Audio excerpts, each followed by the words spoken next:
And now I'd like to introduce two new unusual suspects to our show. The first suspect, he is the president and majority owner of Global Ascension Studios. Also, we have Scott Lebedo. He is an artist. He's an activist. He's a New Yorker. He's a patriot, and he's not scared to say whatever the hell is on his mind. They have a movie coming out, The Relentless Patriot, which that's exactly what Scott and Joshua are. They're Relentless Patriots. June 14th, I'd like to introduce you guys, Joshua Machiello and Scott Lebedo. What's up, boys? Hey, guys. Nice to meet you. Hey, nice to meet you guys, too. How you doing, Vinny? So, Josh, I'm going to start with you, Josh. Can you just really quick tell everybody who you are, what you're doing, about the movie, maybe how you guys linked up, and then we'll go from there. Absolutely. Joshua Machiello, president of Global Ascension Studios. My partners and I, a few years ago, when all the shenanigans was going on in the country and things were getting bad, said, hey, man, we need a media company that is going to combat all the woke, demonic Hollywood stuff that was going on. And we want to put something together that will bring people awareness that media and news and social media outlets were, really not stepping up and doing the way they're supposed to do. So we came together, we raised a bunch of money, put some of our own money in, obviously, and we created Global Ascension Studios. The name came from I lost my sister 2020, stage 4 ovarian cancer. On her deathbed, she came up with the name Global Ascension Studios. She said, brother, we want you to rise. We're very faith-minded people. We want your studio to rise above all the corruption of the media. So Global Ascension is how the name was born. And, during COVID, I would be sitting home because we were locked down here in California. And I would be on social media constantly. And I saw this New York Italian crazy motherfucker named Scott Lebedo who was saying everything that we felt. And by the grace of God, through a guy named Frank Torcha and Torch Entertainment, Scott was introduced to myself. And he had been in the process of making this documentary for many, many years. And we saw the footage that they had already. And we immediately said, we got to be involved with this. This has to be the first project that we release and get into the market. And, we did that. And man, it's just taken off. The Patriots have stood behind us. Scott's got a great following. A lot of my partners got good followings. Arthur Sarkeesian, who did all the Rush Hour movies, While You Were Sleeping, all that stuff. So we had a very, very big, I want to say, lift from all the Patriots to say, hey, we got your back as you guys move forward with this. And it's been unbelievable, Vinny. It's taken off. Awesome. God bless your family and God rest your sister's soul. I'm pretty sure she's looking down. She's in heaven and she's proud of what you guys are doing. Scott, you've been popping up in my feed for the past 6 years, just angry, and everybody's like, dude, this guy's gonna have a heart attack. I'm like, I see something in that guy that's in me. You're not afraid of anything. I just saw a video of you in front of George Soros's headquarters downtown, and you revealed the painting outside of George Soros breastfeeding his son, and it was like some demonic, satanic thing. I absolutely loved it. I think you went on the intercom, you tried to call them. So Scott, let everybody know a little bit about who you are, how you got to where you are, and what this documentary is about. Yeah, I've been an artist since childhood, and I want to go find myself. I'm from Staten Island. Staten Island, if you don't know Staten Island, folks, it is one of the 5 boroughs of the biggest liberal city, but we are a little town in the Midwest full of working class cops, firemen, and we don't take shit from anybody. That's why we stand out here. That's why the mayor fears us. That's why everybody else is afraid of us, because we're not these liberal pussies in the rest of the boroughs. No, I mean, there's good people in all the boroughs, with Brooklyn and shit, but Staten Island's the last of the real New Yorkers, not these people that move here from Quebec and 2 months later they're a New Yorker. I'm a New Yorker. Yeah. Anyway, so I went to find myself in the 90s, early 90s in the art world, because if you can make it in New York City, you can make it anywhere. Manhattan's the capital of the creative universe. And I saw this hatred towards America, towards our military, towards our flag, from the creative people, the art world. And it just took me back. and I said, we are, I was blown away, dude. We, the creative people, we have more rights than anyone else. We get to abuse the First Amendment. And I worship the ground that our veterans walk on, our military, and that flag, because it gives us artists the right to be the crazy expressors of freedom in the world. And here we have all of these artists. 90% of these creative people were pissing on our flag, pissing on America, and everything that gave them the right to do these things. And I said, you know what? F this. I don't give a shit how rich or famous this art world can make me. I don't want any part of it.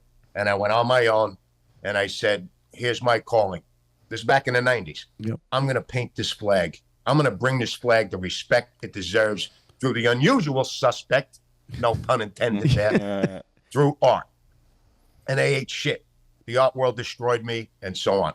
And at the same time, I noticed this thing called wokeism and political correctness back in the 90s. And it was small. And I said, this fucker is going to get huge, the size of Godzilla, and it's going to destroy this country.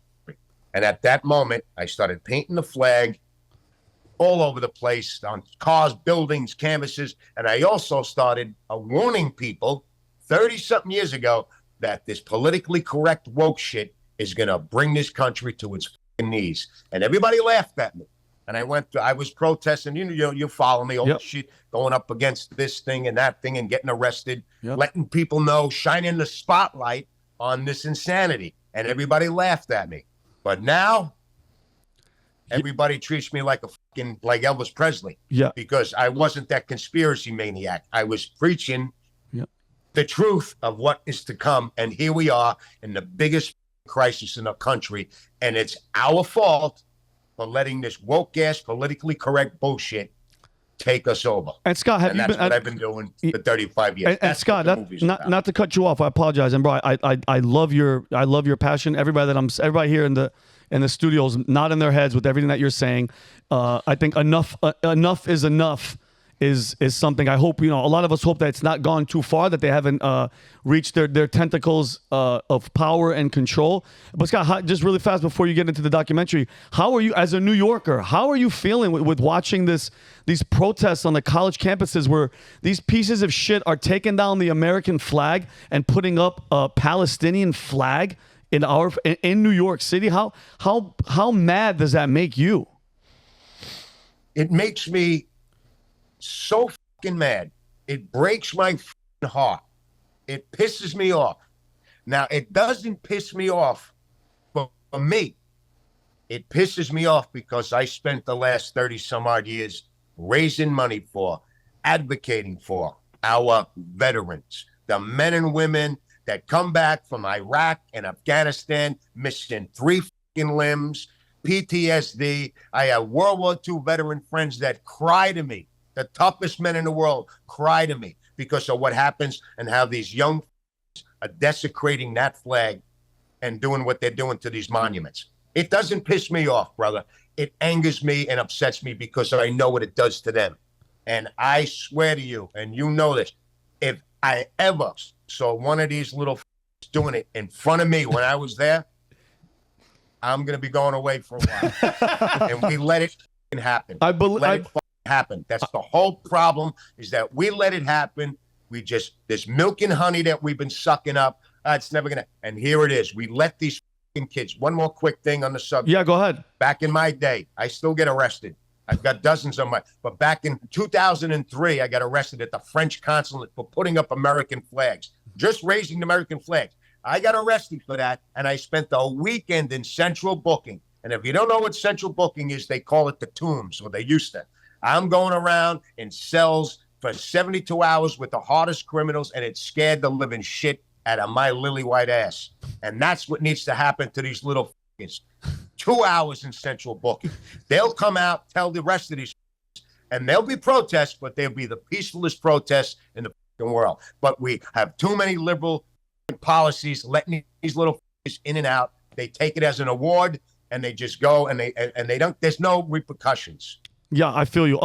No, Drew, trust me. I feel the passion. And speaking of the Relentless Patriot, Joshua, can you please just give us a description of what the documentary is going to be about, what the people could see, and what they're going to be looking forward to in the doc?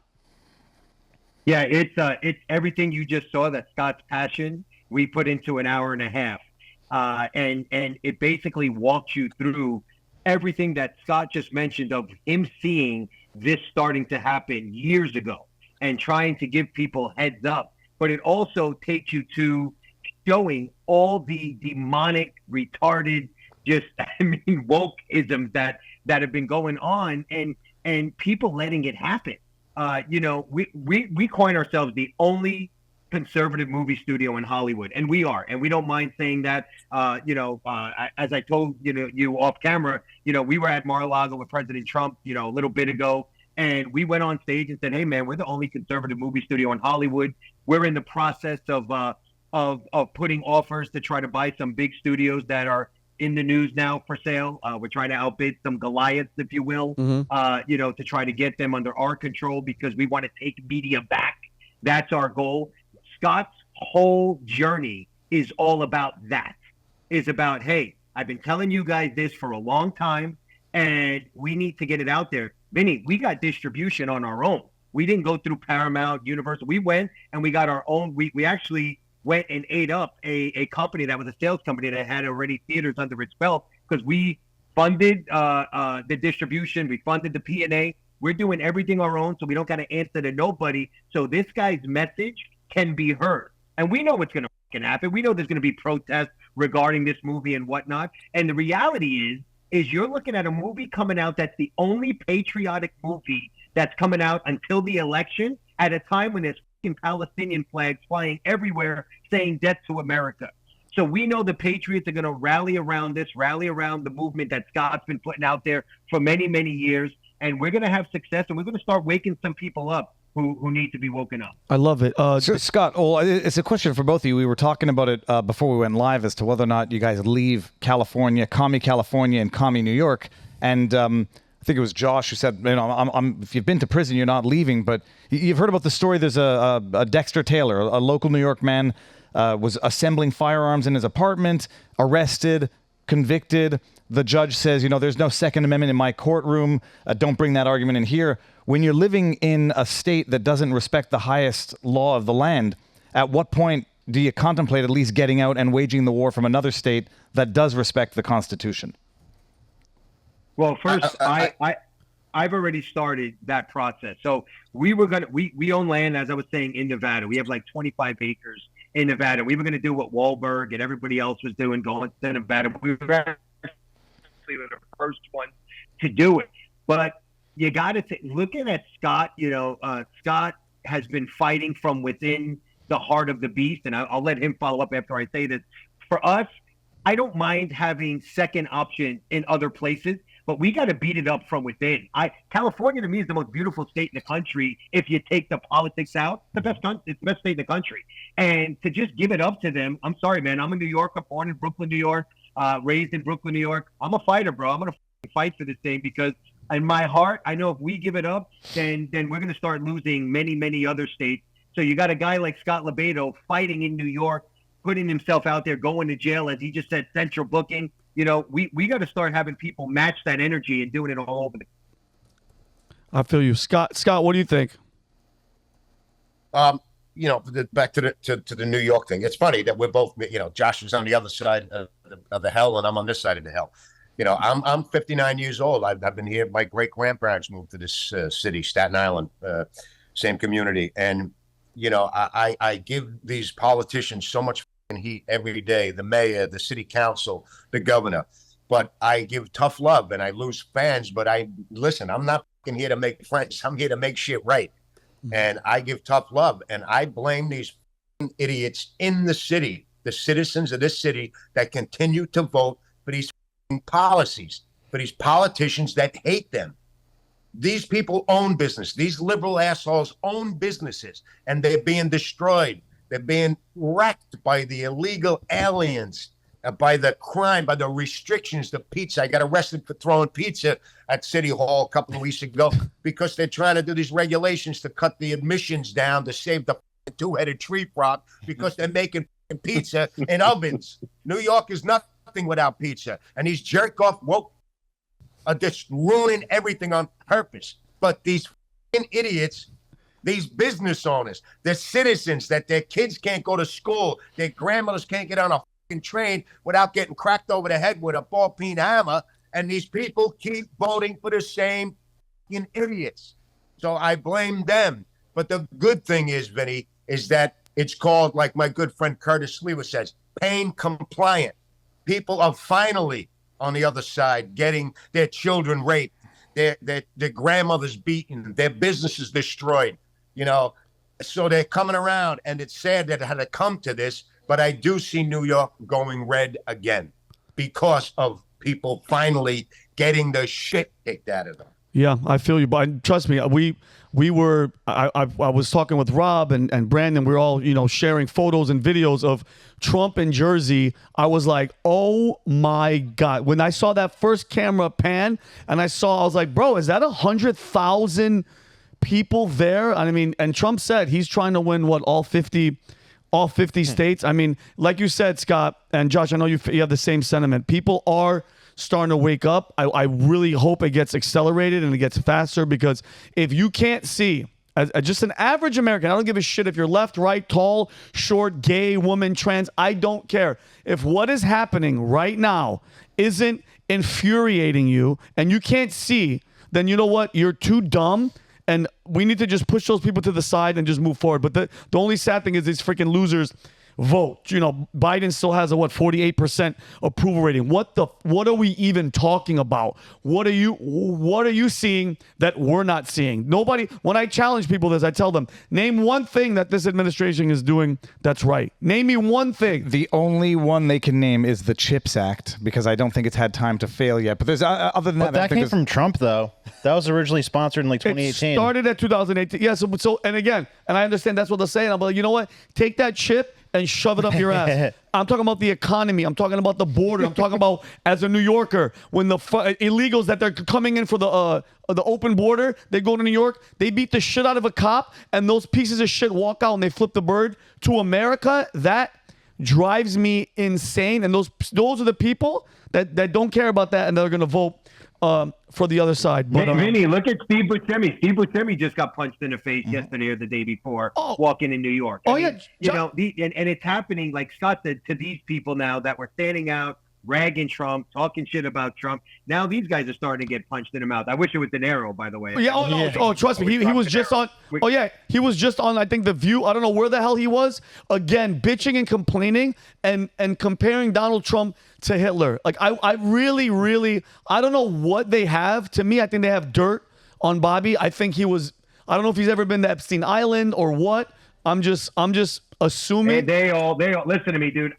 You want to get into, and I know I follow you, so we have a lot of common theories. Look, I think we're living in a psyop right now. I don't even believe this is real. I think Donald Trump might have stepped down January 5th, 2021, handed the country over to the military, and basically said, all right, man, let's start cleaning out all this treason. And the only way we can do it, because there's no real logic behind a guy who can't walk, talk, ride a bike, walk a flight of stairs that's running the free world. I just can't put any logic behind somebody so imbecile. By the way, demonic himself, when his daughter's writing in diary. Oh, yeah. Oh, trust me, Josh. Yeah. I mean, this is the weirdest shit in the world, dude. Oh, yeah. That's actually one of the stories that we're going to talk about today. This is the third time that they're like, oh, it's really hers. But, all right. So Kelly, we're going to, Josh, Scott, thank you guys for being here. I appreciate you guys.